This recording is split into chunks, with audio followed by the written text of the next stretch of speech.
El silencio en la mesa era tan denso que se podía cortar con el cuchillo con el que yo partía mi bistec.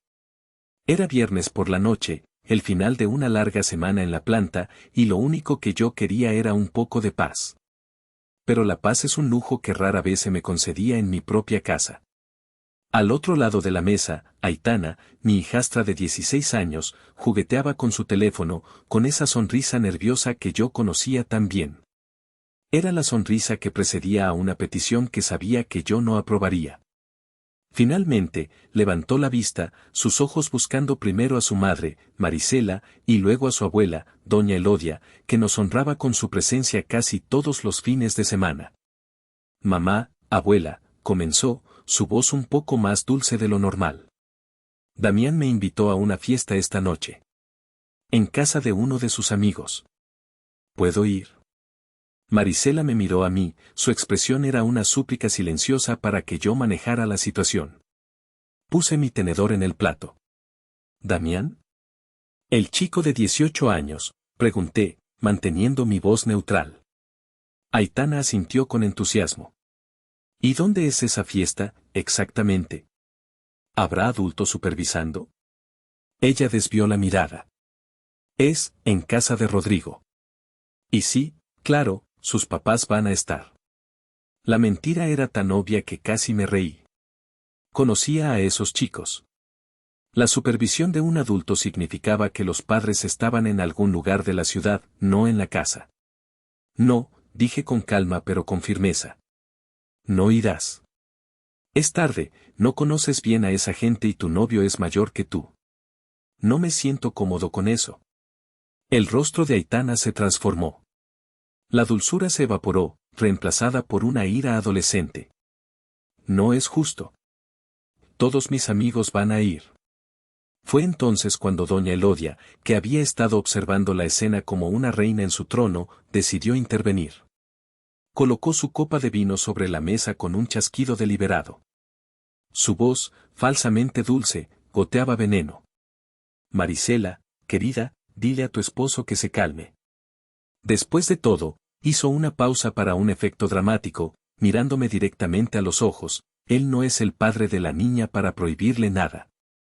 Las palabras de mi suegra me golpearon como un puñetazo en el estómago, no porque fueran nuevas, sino porque trajeron consigo el eco de 1000 humillaciones pasadas. Mi mente, en un instante, viajó un año atrás, a un salón de fiestas resplandeciente en el corazón de Querétaro. El aire estaba lleno del aroma de las flores, el sonido de un mariachi y las risas de 200 personas. Era la fiesta de quinceañera de Aitana. Mi fiesta. O, para ser más precisos, la fiesta que yo pagué. Recuerdo la conversación con Marisela meses antes. Mi amor, me había dicho, mostrándome folletos de salones y vestidos de diseñador, es el sueño de toda niña. Quiero que Aitana tenga lo mejor. Y yo, como siempre, quise darle el mundo. No solo a Marisela, sino a la niña que había llegado a mi vida como un pequeño torbellino de 5 años, con los ojos grandes y una desconfianza que tardé meses en derribar. El presupuesto se disparó. El vestido, el banquete, el DJ, el fotógrafo, cada factura pasaba por mis manos. Firmé cheques que ascendían a más de 350,000 pesos. Mis ahorros, el fruto de años de levantarme a las 5 de la mañana y trabajar hasta el anochecer como gerente de proyectos en la planta de autopartes, se destinaron a crear una noche mágica para una niña que, legalmente, no era mía. Pero en mi corazón, lo era. La vi esa noche, transformada en una princesa. Su vestido blanco con incrustaciones de cristal brillaba bajo las luces. Su sonrisa era genuina, pura alegría. Cuando llegó el momento del vals, el tradicional vals padre-hija, ella caminó hacia mí. No hacia el espacio vacío donde debería haber estado su padre biológico, un fantasma que desapareció antes de que yo llegara a sus vidas. Caminó hacia mí, Ramiro. La tomé en mis brazos, sintiendo la tela del vestido bajo mis manos. Era tan ligera, tan frágil. Mientras girábamos lentamente al son de la música, me incliné y le susurré al oído, estoy tan orgulloso de la mujer en la que te estás convirtiendo, mi niña. Ella me abrazó más fuerte y sentí una calidez en el pecho que valía cada centavo gastado, cada hora extra trabajada.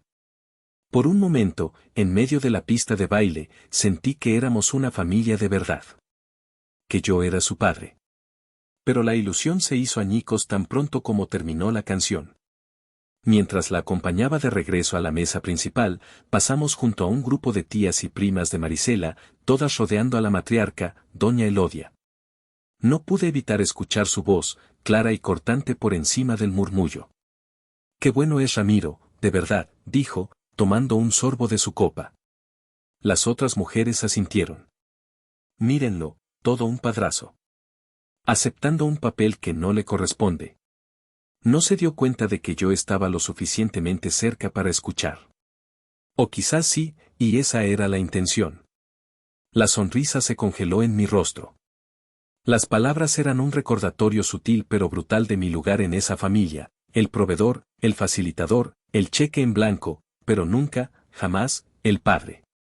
Era el hombre que pagaba la fiesta, pero no el hombre que tenía el derecho de reclamar el título que conllevaba. Esa noche, mientras todos celebraban, una pequeña parte de mí comenzó a morir. Me di cuenta de que, para ellos, mi amor y mi esfuerzo siempre tendrían un asterisco, una nota a pie de página que decía, no es el verdadero. El incidente de la quinceañera fue una herida profunda, pero con el tiempo, la cubrí con la rutina diaria del trabajo y la vida familiar. Seguí levantándome temprano, seguí pagando las cuentas, seguí intentando ser el pilar que todos esperaban que fuera. Pero el veneno del desprecio, una vez inyectado, no desaparece. Simplemente espera, latente, a la siguiente oportunidad para manifestarse. Y esa oportunidad llegó hace apenas 6 meses, en el cumpleaños número 16 de Aitana. Aitana había estado hablando de obtener su licencia de conducir durante meses. La idea me ponía nervioso, como a cualquier padre, pero también sabía que era un paso importante hacia su independencia. Quería que tuviera un coche seguro, fiable, algo que no la dejara tirada en medio de la noche. Así que pasé semanas buscando en lotes de autos usados, investigando modelos, leyendo reseñas. Finalmente, encontré el coche perfecto, un Nissan March de 3 años, en excelentes condiciones, con bolsas de aire y frenos ABS. No era lujoso, pero era seguro. El día de su cumpleaños, le di la sorpresa. Até un gran lazo rojo en el capó y estacioné el coche frente a la casa. La expresión de Aitana al verlo fue de pura euforia. Saltó a mis brazos, gritando de alegría. «Gracias, gracias, gracias, papá Ramiro», exclamó. La palabra papá salió de sus labios de forma tan natural que, por un momento, olvidé la herida del año anterior. Esa tarde, me senté con ella en la cocina. Le entregué las llaves y un documento que había redactado.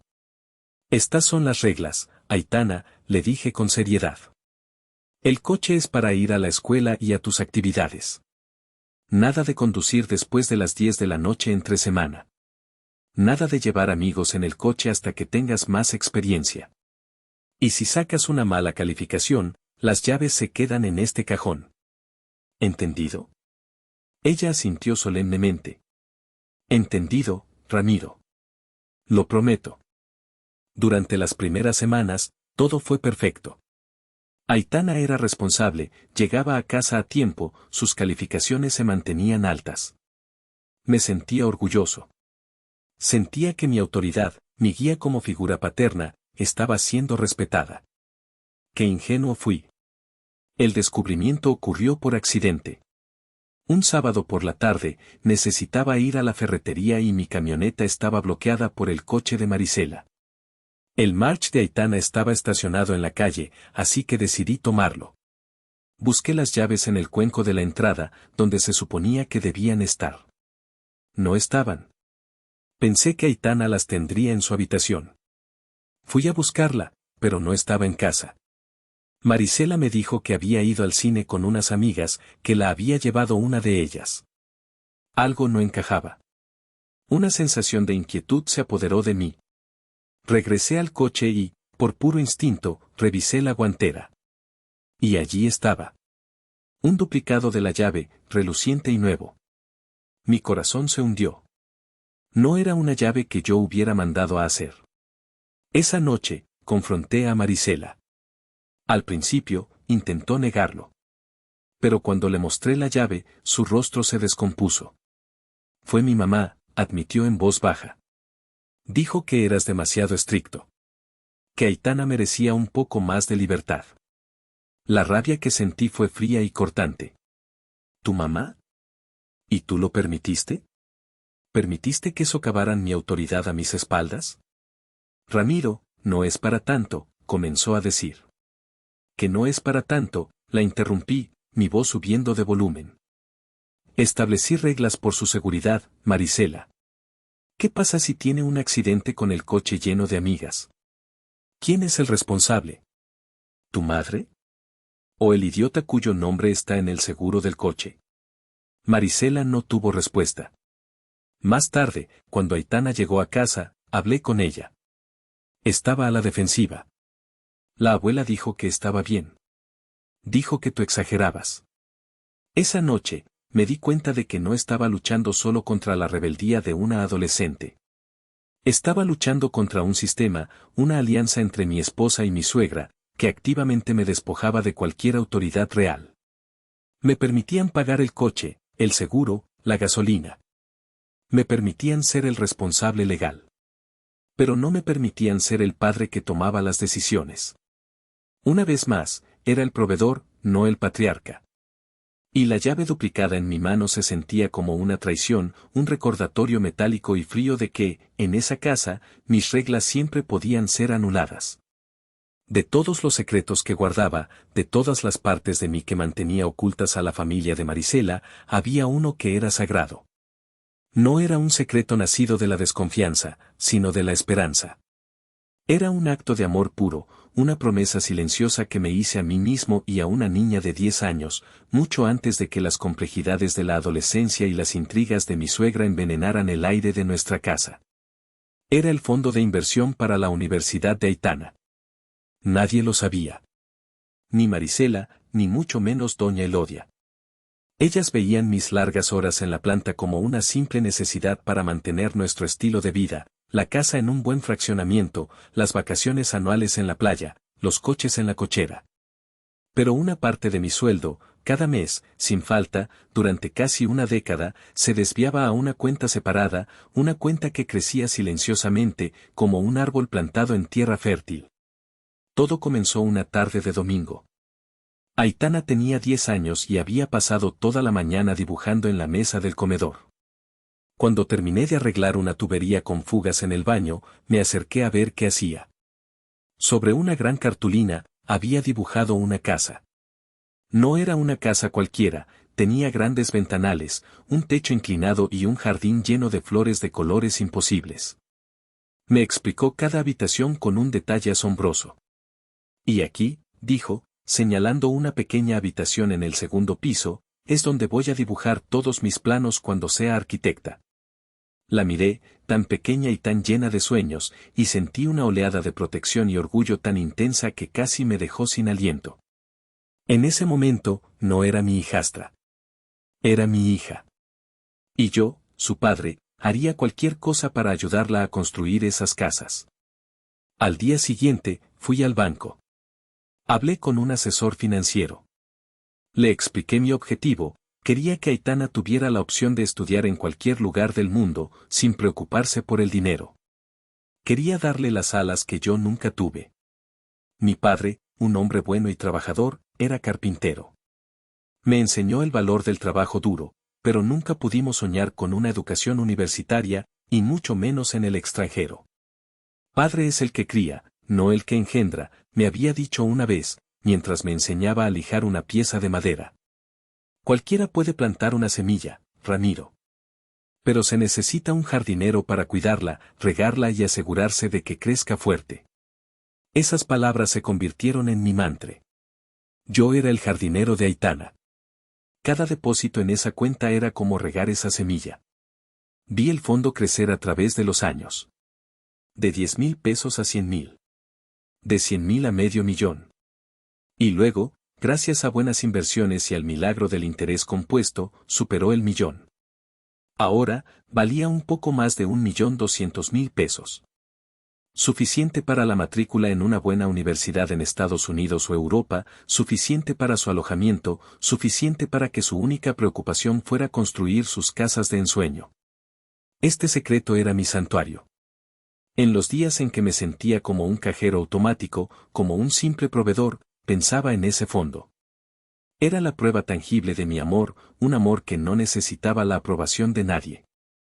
Era un diálogo silencioso entre una niña de 10 años con un sueño y el hombre que juró ayudarla a alcanzarlo. Era la manifestación más pura de mi paternidad, una paternidad que yo mismo había definido, lejos de las miradas críticas de doña Elodia y la pasividad de Marisela. Nunca les dije nada porque, en el fondo, sabía que lo contaminarían. Lo verían no como un regalo de amor, sino como una obligación. Lo darían por sentado, como daban por sentado todo lo demás. Y este fondo, este sueño, era demasiado precioso para permitir que lo mancharan. Era mi promesa. Mi acto de fe. La prueba irrefutable, aunque solo para mí, de que yo era, en cada fibra de mi ser, su padre. Él no es el padre de la niña para prohibirle nada. La frase de doña Elodia quedó suspendida en el aire, cargada con el peso de 11 años de desprecios acumulados. El recuerdo de la quinceañera, la traición de la llave duplicada del coche, la santidad de mi fondo universitario secreto, todo se arremolinó en mi mente en un torbellino furioso. Miré a Marisela, esperando, rezando por un atisbo de lealtad. Esperando que dijera, mamá, detente. Ramiro es su padre en todo lo que importa. Pero no lo hizo. En su lugar, vi cómo su columna vertebral se disolvía bajo la mirada de acero de su madre. Se volvió hacia mí, su voz un susurro suplicante. Ramiro, por favor. Es solo una fiesta. No hagas esto más grande de lo que es. Más grande de lo que es, repetí, mi voz peligrosamente baja. Tu madre acaba de anular mi autoridad frente a mi hija, y tú me pides que no lo haga más grande. Fue entonces cuando Aitana, sintiendo el cambio de poder, se unió al ataque. Es verdad. No eres mi papá de verdad. No puedes decirme qué hacer. Y ahí estaba. El arma que le habían enseñado a usar. La daga que me habían entregado para que ella la clavara en mi corazón. Miré a Marisela una última vez, y en su silencio, encontré mi respuesta. Ella también lo creía. O, al menos, no tenía el valor para contradecirlo. Y entonces, algo dentro de mí se rompió. O quizás, algo se solidificó. El dolor, la frustración, la humillación, todo se fusionó en una claridad fría y dura. El jardinero había terminado su trabajo. La planta que había cuidado con tanto esmero ahora prefería la sombra venenosa de otro árbol. Me levanté de la mesa lentamente. Doblé mi servilleta y la coloqué junto a mi plato. Miré a las tres, a la matriarca, a su dócil hija y a la niña que habían armado en mi contra. Mi voz, cuando hablé, no tenía rastro de ira. Solo un vacío absoluto. De acuerdo, dije, y el silencio que siguió fue ensordecedor. Tienen razón. No soy su padre. Hice una pausa, dejando que las palabras se asentaran. Como quieran. Me di la vuelta y caminé hacia mi estudio, cada paso resonando en el suelo de madera. Cerré la puerta detrás de mí y giré la cerradura. El clic del cerrojo fue el sonido más definitivo que había escuchado en 11 años. Fue el sonido de un capítulo terminando. Fue el sonido de un hombre bueno llegando a su límite. Detrás de la puerta cerrada de mi estudio, el mundo exterior se desvaneció. Los sonidos de la casa, los platos siendo recogidos, las voces apagadas de Marisela y su madre, la puerta principal abriéndose y cerrándose cuando Aitana finalmente se fue a su fiesta, eran un murmullo distante. Irrelevante. No sentía la rabia ardiente que esperaba. En su lugar, había una calma extraña, una quietud glacial que se asentó en mi pecho. Era la calma que sigue a la demolición de un edificio, cuando el polvo se asienta y solo quedan los escombros. Me senté en mi viejo sillón de cuero, el que había comprado cuando nos mudamos a esta casa, la casa que yo pagaba. Miré por la ventana la oscuridad del jardín, el césped que yo cortaba, los rosales que yo podaba. Durante 11 años, había construido una vida sobre un cimiento de arena, creyendo que mi esfuerzo y mi amor podrían solidificarlo. Esa noche, la marea había subido y se lo había llevado todo. No eres su padre. La frase rebotaba en las paredes de mi mente. No era una opinión. Era una sentencia. Me habían juzgado y encontrado deficiente, no por falta de amor o de sacrificio, sino por falta de una conexión biológica que yo no podía cambiar. Me habían relegado al papel de un actor secundario con responsabilidades de protagonista. Y yo, tontamente, lo había aceptado. Mi mano temblaba ligeramente mientras buscaba mi teléfono. Mis dedos se movieron con una memoria muscular que no sabía que poseía. No busqué el número de un amigo para desahogarme. No busqué artículos sobre cómo lidiar con una familia política tóxica. Busqué el contacto que había guardado hacía años, para un día que esperaba que nunca llegara. Licenciado Mendoza, abogado. Sonó 3 veces antes de que una voz somnolienta y profesional contestara. Mendoza. Licenciado, buenas noches. Soy Ramiro Cortés. Lamento la hora. Hubo una pausa, el sonido de papeles removiéndose. Señor Cortés. Sí, recuerdo. Nos conocimos en la cena de la empresa hace un par de años. ¿Todo bien? No, licenciado. No todo está bien, dije, y mi voz sonó extraña, desapegada, como si perteneciera a otra persona. Necesito sus servicios. Quiero iniciar los trámites de divorcio lo antes posible. El silencio al otro lado de la línea fue largo. Pude imaginar al abogado sentándose más derecho en su cama, la somnolencia desapareciendo de su voz. ¿Estás seguro, Ramiro? Es una decisión importante. Nunca he estado más seguro de nada en mi vida, respondí. Y hay otra cosa. Tengo un fondo de inversión considerable. Quiero saber cuál es la forma más rápida y eficiente de liquidarlo y transferir los fondos a una cuenta personal que solo esté a mi nombre. Le di los detalles del fondo, la naturaleza de su origen, mi estado civil. El licenciado Mendoza era agudo. Comprendió la situación implícita sin que yo tuviera que deletrearla. Entiendo. Lo investigaré a primera hora de lunes. Pero por lo que me dice, si el fondo se abrió antes de su matrimonio o con fondos demostrablemente suyos y nunca se mezcló con bienes conyugales, debería ser sencillo. Le enviaré los documentos iniciales por correo electrónico mañana mismo. Gracias, licenciado. Colgué el teléfono y me quedé mirando la pantalla oscura. Había cruzado el Rubicón. No había vuelta atrás. Escuché unos golpes suaves en la puerta del estudio. Ramiro, ¿estás bien? ¿Podemos hablar? Era Marisela. No hay nada de qué hablar, respondí a través de la madera. Por favor, mi amor. No te pongas así. ¿Sabes cómo es mi mamá? Sí, la interrumpí. Ahora sé exactamente cómo es. Y sé exactamente cómo eres tú. Hubo un largo silencio. Luego, pasos que se alejaban. Se había rendido. Como siempre. Esa noche no dormí.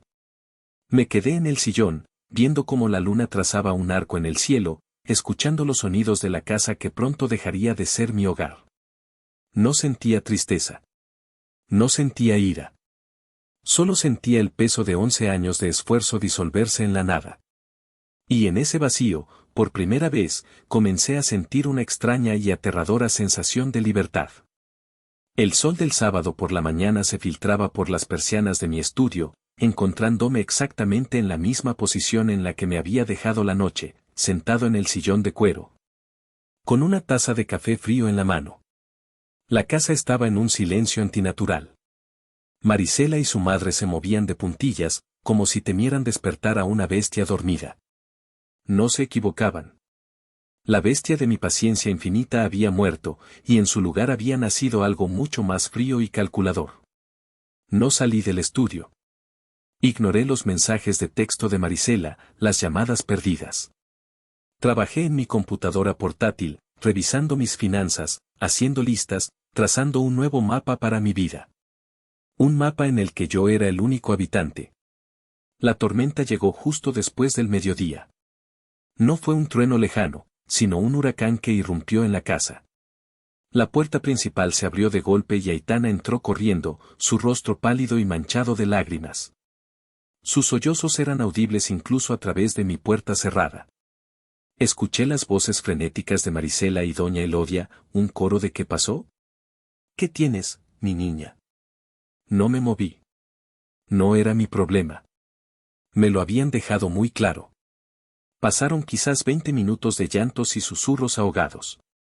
Luego, los golpes en mi puerta fueron urgentes, frenéticos. Ramiro. Ramiro, abre la puerta. Es una emergencia. Era la voz de Marisela, teñida de pánico. Me tomé mi tiempo. Me levanté, estiré los músculos entumecidos y caminé hacia la puerta. La abrí lentamente. La escena en la sala era un cuadro de desesperación. Aitana estaba acurrucada en el sofá, temblando, su rostro oculto entre sus manos. Marisela estaba de pie frente a mí, con los ojos rojos e hinchados. Y doña Elodia, por primera vez desde que la conocía, parecía haber perdido su compostura real, su rostro era una máscara de horror. ¿Qué sucede?, pregunté, mi tono era el de un espectador curioso, no el de un miembro de la familia.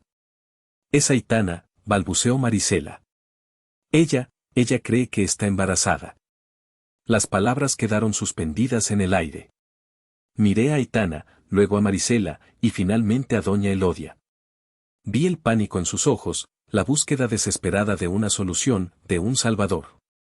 Y vi que esperaban que ese salvador fuera yo. Esperaban que el no padre se pusiera la capa de superpadre y arreglara el desastre que ellas habían permitido. Doña Elodia se acercó a mí, su voz ahora un susurro conspirador. Ramiro, esto es grave. Esto podría arruinar su futuro. Tienes que hacer algo. Tienes que hablar con ella, llevarla a un médico. Tienes que. Tengo que, la interrumpí, y una sonrisa amarga se dibujó en mi rostro. ¿Por qué tendría que hacer algo? Ayer me informaron, de manera muy explícita, que no tengo ninguna autoridad ni responsabilidad sobre ella. Que no soy su padre. No es momento para eso, Ramiro, exclamó Marisela, su voz subiendo de tono. Esto es serio. Es extremadamente serio, convine, mi voz todavía tranquila. Es una situación que podría cambiar su vida para siempre. Una situación que ocurrió porque anoche, en lugar de estar segura en casa, estaba en una fiesta que yo le prohibí, con un novio que yo no aprobaba, con el permiso explícito de ustedes dos. Caminé lentamente hacia la sala, mi mirada fija en ellas. Ustedes querían ser las que tomaran las decisiones. Ustedes querían ser las que le dieran permiso. Felicidades, dije, abriendo los brazos en un gesto de falsa celebración. La decisión es toda suya. El problema es todo suyo. Arréglenselas. El impacto de mis palabras las dejó sin aliento. Vieron en mis ojos que no estaba bromeando. Vieron que el hombre que siempre cedía, que siempre arreglaba las cosas, que siempre pagaba la cuenta, se había ido. Y en su lugar había un extraño con el corazón de hielo que las estaba dejando solas en medio de la tormenta que ellas mismas habían creado. El silencio que siguió a mi declaración fue pesado, cargado de incredulidad. Marisela me miraba como si nunca me hubiera visto antes, como si yo fuera un impostor que se había apoderado del cuerpo de su dócil esposo. Doña Elodia, recuperando una pizca de su arrogancia habitual, fue la primera en hablar. No seas ridículo, Ramiro, dijo con desdén, aunque sus manos temblorosas traicionaban su nerviosismo. Somos una familia. Y el hombre de la casa tiene que actuar. Necesitamos dinero para un buen médico, para pruebas, para opciones. La palabra quedó flotando, ominosa. Ah, el dinero, dije, asintiendo lentamente. Siempre volvemos a eso, ¿verdad? El hombre de la casa. Es curioso cómo ese título solo aparece cuando hay facturas que pagar o problemas que resolver. Ayer por la noche, yo no era nadie. Hoy, de repente, soy el hombre de la casa. Me acerqué a la barra donde guardábamos las bebidas y me serví un vaso de agua. Bebí lentamente, disfrutando de su desesperación creciente. La respuesta es no, dije finalmente, colocando el vaso sobre la barra con un sonido nítido. Ni un solo peso de mi dinero se usará para esto. No puedes hacernos esto, gritó Marisela, las lágrimas corriendo por su rostro. Es tu familia. Aitana te quiere. Ella es tu hija. La palabra hija me golpeó, pero no de la manera que ella esperaba. No despertó amor ni compasión. Despertó la memoria de la humillación. No, Marisela. Tú misma lo dijiste. Tu madre lo dijo. Y Aitana lo confirmó. No soy su padre. Soy solo el tipo que vive aquí. Fue entonces cuando doña Elodia decidió cambiar de táctica. La arrogancia fue reemplazada por una súplica empalagosa. Se acercó a mí, intentando tomar mi brazo. Me aparté instintivamente. Ramiro, por favor, suplicó, su voz temblorosa. Piensa en la niña. Piensa en su futuro. Cometimos un error. Estábamos enojadas. No lo decíamos en serio. Tú eres su padre. Siempre lo has sido. La hipocresía era tan descarada, tan monumental, que no pude evitar soltar una carcajada. No fue una risa alegre. Fue un sonido seco, amargo, que pareció sorprenderlas tanto como a mí.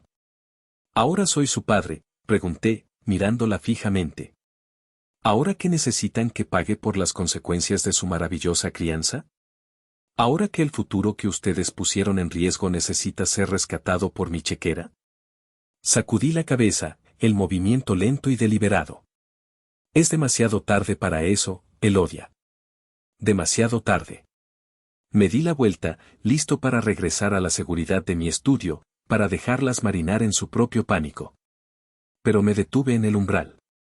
Había una cosa más que necesitaban saber. Una cosa que haría que este desastre adolescente pareciera un juego de niños. Me giré para enfrentarlas de nuevo. Sus rostros estaban llenos de expectación, quizás una última y patética esperanza de que yo cediera. Ya que estamos en el tema del futuro y el dinero, comencé, mi voz tranquila pero cargada de una nueva y terrible autoridad, hay algo que deben saber. Esta mañana, hablé con mi abogado. Vi un destello de miedo en los ojos de Marisela. Le he pedido que inicie los trámites de divorcio. Marisela ahogó un grito. Doña Elodia se quedó boquiabierta. Y también, continué, saboreando cada palabra, le pedí que me asesorara sobre un asunto financiero. Verán, durante los últimos 10 años, he estado construyendo un fondo de inversión para la Universidad de Aitana. Un pequeño nido de ahorros para asegurarme de que pudiera cumplir su sueño de ser arquitecta. Dejé que esa información se asentara, viéndolas procesar la existencia de un dinero que no sabían que tenían. Esta mañana, concluí, dando el golpe de gracia, di la orden de liquidar ese fondo. El total, 1.200.000 pesos, acaba de ser transferido a una cuenta personal a mi nombre. Supongo que tienen razón. Como no soy su padre, no tengo por qué pagar su educación. Y voy a necesitar ese dinero para empezar mi nueva vida. El mundo pareció detenerse. El color desapareció del rostro de Marisela. Doña Elodia se tambaleó hacia atrás, como si la hubieran golpeado físicamente. El problema del posible embarazo de Aitana se había vuelto insignificante.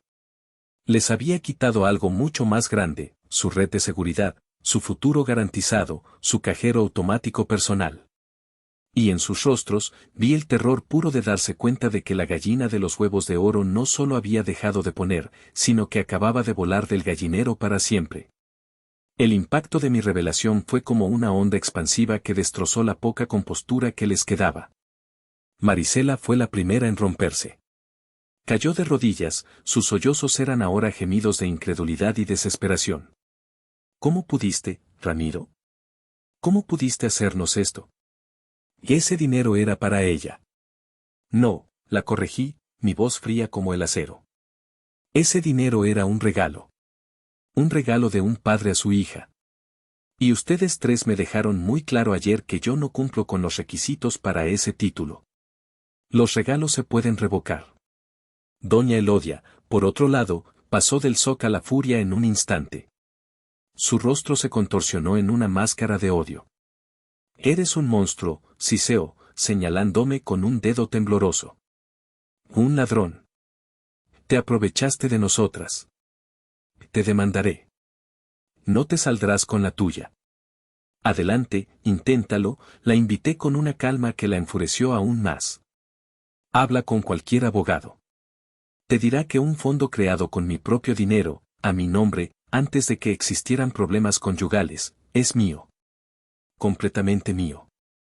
De hecho, mi abogado está encantado con la idea de defender este caso. Me di la vuelta y entré en mi estudio, cerrando la puerta detrás de mí. Los gritos y las acusaciones continuaron durante un rato, pero eran como el ruido de una televisión en otra habitación. Había activado el plan, y ahora solo tenía que dejar que las piezas cayeran donde debían. Mi teléfono comenzó a vibrar sin parar. No necesitaba mirar para saber quién era. Era el batallón de Doña Elodia, los monos voladores. Primero, la tía Carmen, la prima chismosa de Marisela. Dejé que la llamada fuera al buzón de voz.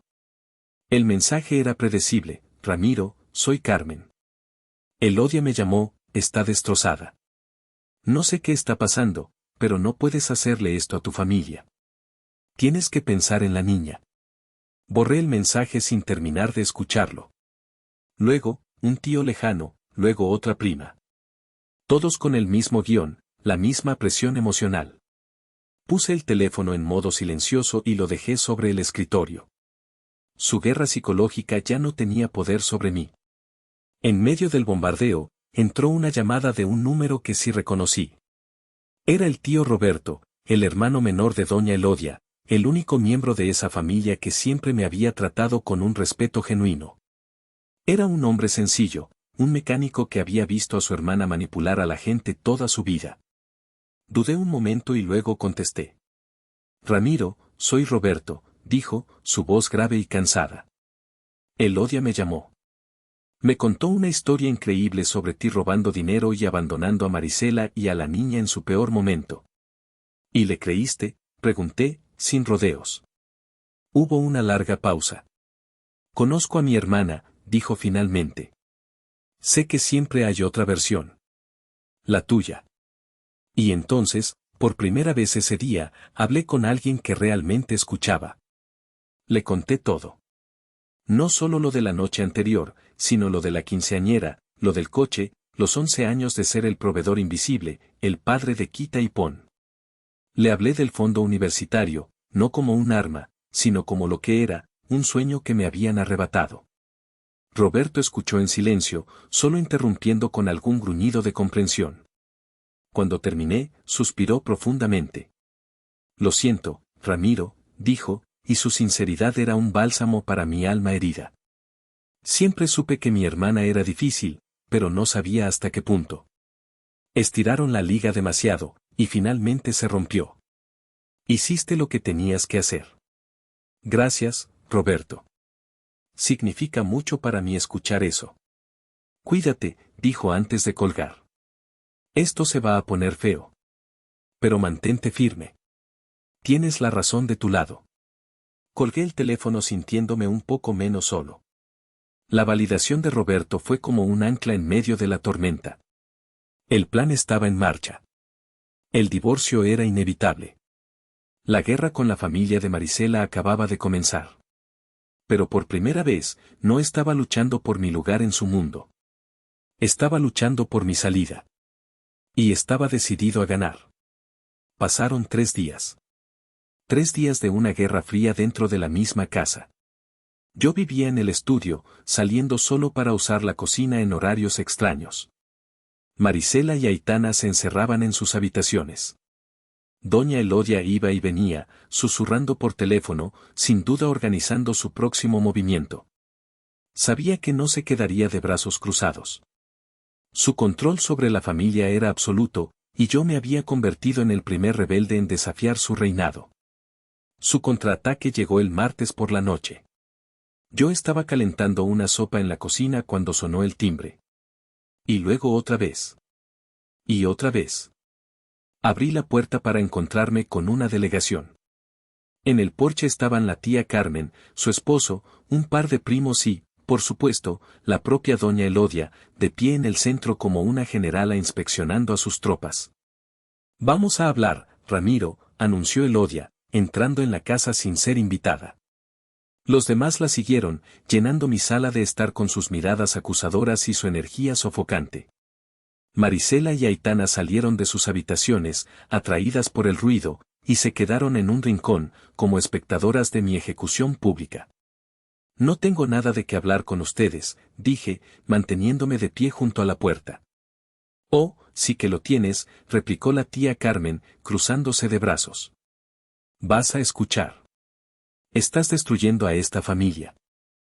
Por dinero. Después de todo lo que Marisela ha hecho por ti, después de que te aceptó con tu pasado». Me reí. ¿Mi pasado? ¿Qué pasado? Yo era un hombre soltero con un buen trabajo. Ella era una madre soltera. Si alguien aceptó a alguien, fui yo. Un primo, al que apenas había visto en los últimos 5 años, dio un paso al frente. Eso no es de hombres, Ramiro. Abandonar a tu esposa y a tu hija cuando más te necesitan. ¿Qué clase de ejemplo es ese? El ejemplo de un hombre que se cansó de ser utilizado como un felpudo, respondí, mi voz endureciéndose. Doña Elodia levantó una mano, silenciando a sus secuaces. Se acercó a mí, su rostro una máscara de falsa compasión. Ramiro, hijo. Sé que estás herido. Dijimos cosas que no debíamos. Pero una familia de verdad perdona. El dinero va y viene, pero la familia es para siempre. Lo que hiciste con el fondo de Aitana fue cruel. Fue un acto de venganza, no de un hombre de bien. Devuélvele su dinero. Pide perdón a tu esposa. Y podemos olvidar todo esto. La audacia de su manipulación era casi admirable. Estaba reescribiendo la historia, pintándome a mí como el villano y a ellos como las víctimas magnánimas dispuestas a perdonar. Querían que me arrodillara, que admitiera mi error, para poder volver a ponerme el yugo al cuello. Miré a mi alrededor, a cada uno de sus rostros. Vi la convicción en sus ojos. Realmente creían que yo era el que estaba equivocado. Habían vivido tanto tiempo en la realidad distorsionada de Elodia que no podían ver la verdad. Déjenme aclararles algo, dije, mi voz resonando en la sala silenciosa. No estoy herido. Estoy despierto. No hay nada que perdonar, porque no hay nada que reconstruir. Esta familia, de la que hablan es una farsa. Es un club donde la membresía depende de la obediencia a Elodia, y las cuotas las pagaba yo. Pues bien, el socio principal acaba de cancelar su membresía. Me dirigí a Marisela. Tuviste tu oportunidad. Tuviste 11 años de oportunidades para defenderme, para darme mi lugar. Y siempre elegiste a tu madre. Así que ahora, quédate con ella. Luego miré a Aitana. Y tú, aprendiste la lección que te enseñaron a la perfección. Usaste las palabras, no eres mi padre, como un escudo para conseguir lo que querías. Ahora tendrás que vivir con las consecuencias de que yo te crea. Un murmullo de indignación recorrió la sala. Pero antes de que pudieran lanzar su siguiente ataque, sonó el timbre. Una vez más. La interrupción los desconcertó. Todos se giraron hacia la puerta, preguntándose quién más podría unirse a su circo. Sonreí. Disculpen un momento, dije, caminando hacia la puerta. Creo que es para mí. Abrí la puerta y, tal como esperaba, un joven mensajero con uniforme estaba de pie en el porche, sosteniendo un paquete grande, plano y rectangular. Entrega para el señor Ramiro Cortés, dijo. Soy yo, respondí, firmando en su dispositivo electrónico. Tomé el paquete, que era sorprendentemente ligero, y cerré la puerta. Me di la vuelta para enfrentar a la sala llena de rostros confundidos y hostiles. El drama de su intervención había sido puesto en pausa, y ahora la curiosidad se mezclaba con su indignación. Sostuve el paquete en alto. Como les decía, continué, mi voz tranquila y serena, he estado pensando mucho en el futuro. En mi futuro. Caminé hacia la pared principal de la sala, la que estaba sobre el sofá donde tantas veces me había sentado a ver la televisión con una familia que no era la mía. Con un movimiento deliberado, descolgué el gran cuadro de arte abstracto que Marisela había comprado hacía años, una maraña de colores sin sentido que nunca me había gustado. Lo apoyé con cuidado en el suelo. Luego, con todos los ojos fijos en mí, comencé a desenvolver el paquete. El papel marrón se rasgó, revelando un marco de madera oscura y un cristal protector. Lo que había dentro hizo que varias personas en la sala jadearan. No era una pintura. Era una representación arquitectónica, un render en 3D increíblemente detallado y realista. Mostraba una hermosa casa de estilo colonial, de un solo piso, con un gran patio central, arcos de cantera y un jardín lleno de bugambillas. Era una casa que gritaba paz, tranquilidad y elegancia rústica. ¿Qué es eso?, preguntó finalmente la tía Carmen, rompiendo el hechizo. Es mi futuro, respondí. Sostuve el cuadro en alto para que todos pudieran verlo bien. Verán, ustedes me han acusado de destruir a esta familia por dinero. Me han llamado cruel por tomar el dinero que, según ustedes, le pertenecía a Aitana. Pero ahí es donde se equivocan. Un padre, un verdadero padre, invierte en el futuro de sus hijos. Se sacrifica para darles un buen comienzo en la vida. Eso es lo que yo intenté hacer durante 11 años. Hice una pausa, mi mirada recorriendo cada rostro. Pero ustedes me dejaron muy claro que yo no soy un padre. Así que, siguiendo su lógica, ya no tengo la obligación de invertir en el futuro de nadie más que no sea el mío. Como ya no soy un padre, estoy invirtiendo en mi retiro. Con un martillo y un clavo que había preparado, colgué el cuadro en el lugar de honor en la pared. Di un paso atrás para admirarlo. Les presento mi nueva casa, anuncié a la sala atónita. O, para ser más precisos, el proyecto de mi nueva casa en San Miguel de Allende. El terreno ya está pagado. Y la construcción comienza el mes que viene. Miré directamente a doña Elodia, cuya cara había perdido todo color. La compré con el dinero de la Universidad de Aitana. Resulta que 1.200.000 pesos es exactamente el presupuesto que necesitaba. El silencio que siguió fue absoluto. Era un silencio de shock puro, de una realidad que se estrellaba contra ellos con la fuerza de un tren de carga. Les había mostrado, no contado. Les había presentado una evidencia física, innegable, de que el juego había cambiado para siempre. No era una amenaza vacía. No era un arrebato de ira. Era un plan. Un plan frío, calculado y ya en ejecución. Marisela fue la que finalmente rompió el silencio, su voz un susurro ahogado. San Miguel, siempre dijiste que querías que nos retiráramos allí, juntos. Sí, respondí, mi voz suavizándose por un instante con el fantasma de un sueño muerto. Lo dije.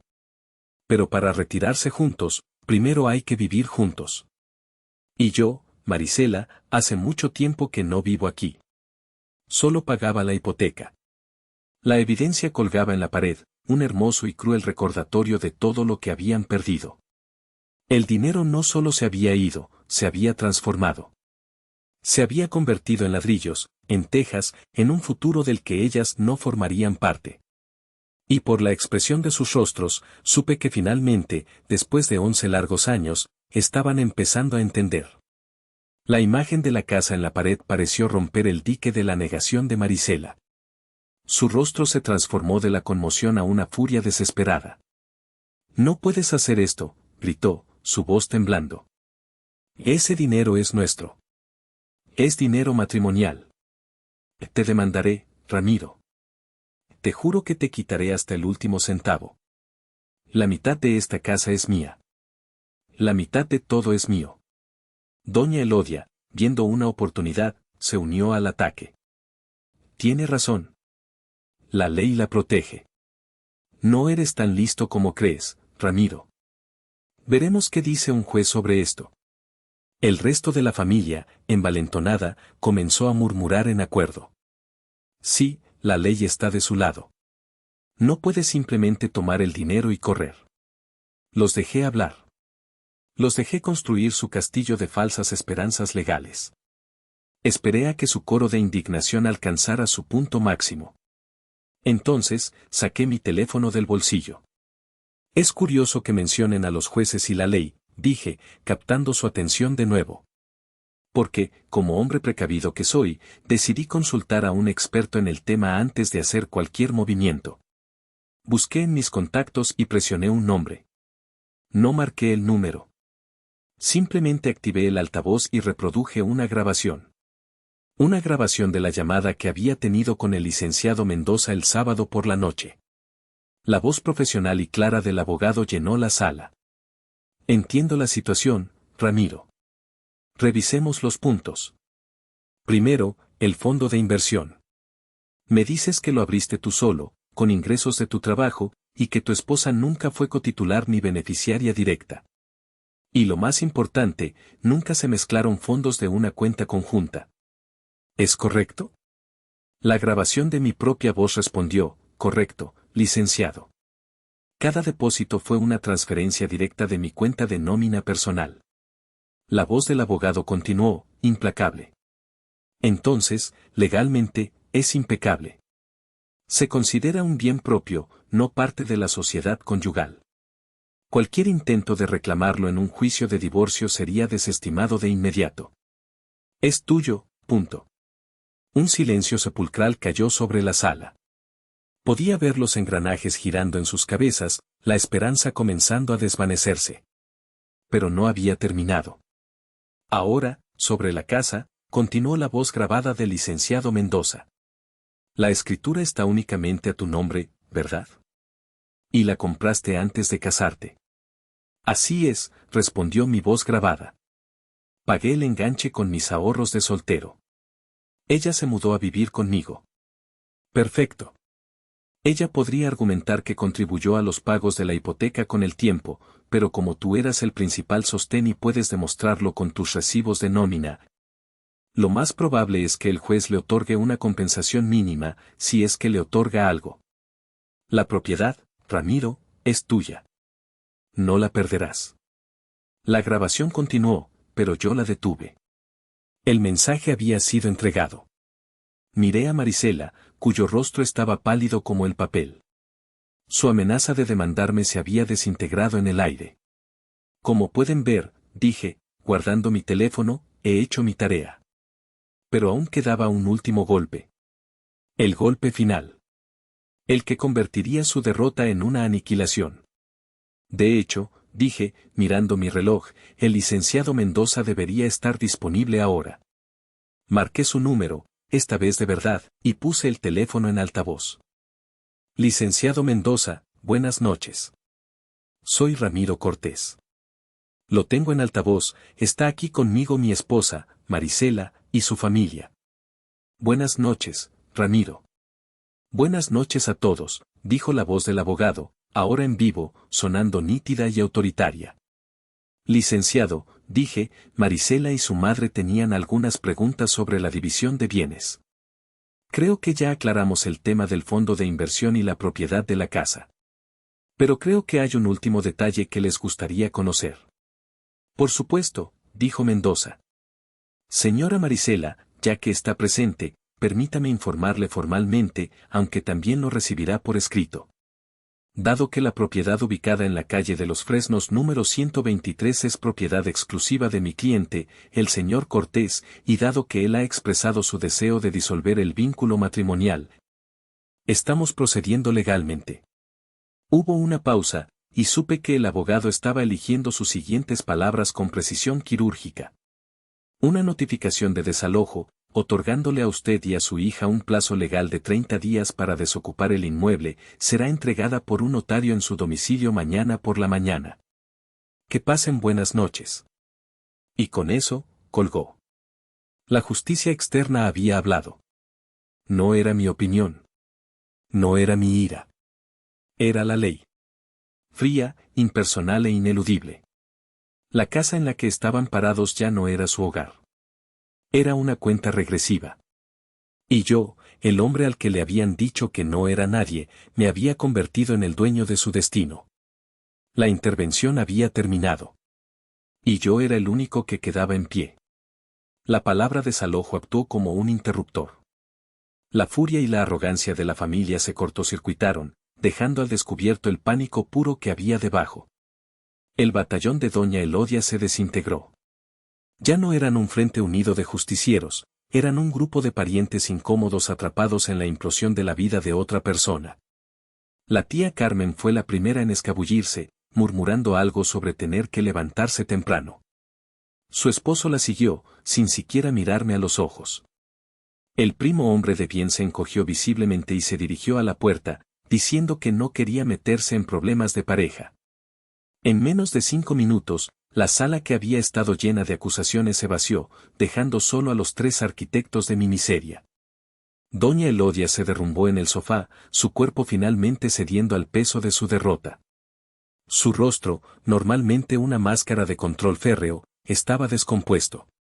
Miraba el render de la casa en la pared con los ojos vacíos, como si estuviera viendo un fantasma. El fantasma de un futuro próspero y seguro que ella misma había destruido. Marisela, por otro lado, todavía estaba de pie, temblando, con la mirada fija en mí. 30 días, Ramiro, susurró, la voz rota. ¿30 días? ¿A dónde se supone que vayamos? ¿Qué se supone que hagamos? No lo sé, Marisela, respondí con honestidad, y me sorprendió la falta de satisfacción que sentía. No había alegría en su dolor, solo un profundo y agotador vacío. Esa es una decisión que tú y tu madre tendrán que tomar. Ustedes siempre fueron tan buenas tomando decisiones por mí. Seguramente podrán resolver esto. Aitana, que había permanecido en silencio durante toda la confrontación, finalmente habló.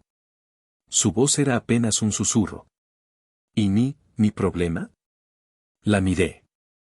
La niña que había criado, la que me había llamado papá Ramiro durante años, ahora me miraba con una mezcla de miedo y una incipiente comprensión.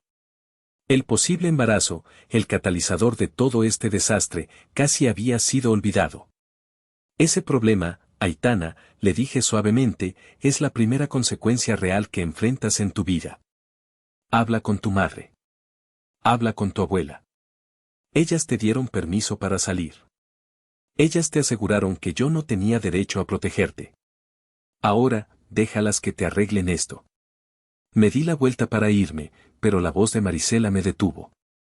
¿Todo esto es por lo que dijo mi mamá? Por una estúpida pelea. Me giré lentamente y la miré. No, Marisela. No fue por una pelea. Fue por la verdad que esa pelea reveló. La verdad de que durante 11 años, he sido un invitado en mi propia casa. Un invitado con la obligación de pagar todas las cuentas. La pelea no fue la enfermedad. Fue solo el síntoma. En ese momento, el teléfono de Aitana sonó. Ella lo miró, y un suspiro de alivio escapó de sus labios. Es Damián, dijo, y luego miró a su madre. Dice que no me preocupe. Que no estoy embarazada.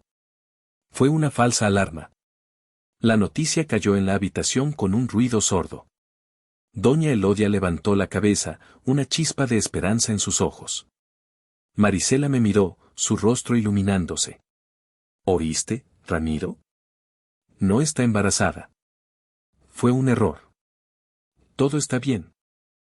Podemos arreglarlo.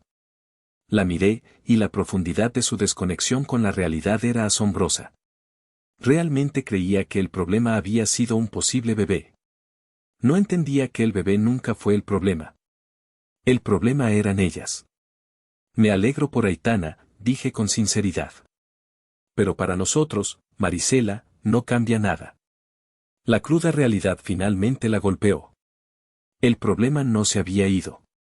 El problema real, el que había estado creciendo bajo la superficie durante una década, acababa de explotar.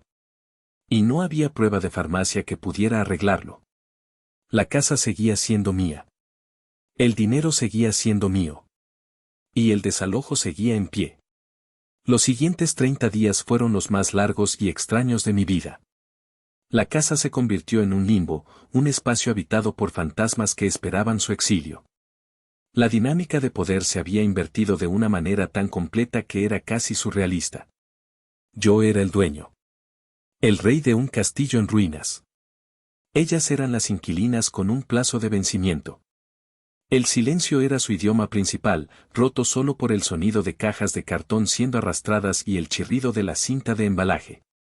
Doña Elodia desapareció después de la primera semana. Se refugió en casa de la tía Carmen, incapaz de soportar la humillación diaria de vivir bajo el techo del hombre al que había intentado destruir. Desde allí, intentó orquestar una última campaña de desprestigio, llamando a los pocos amigos en común que teníamos para contarles su versión de la historia.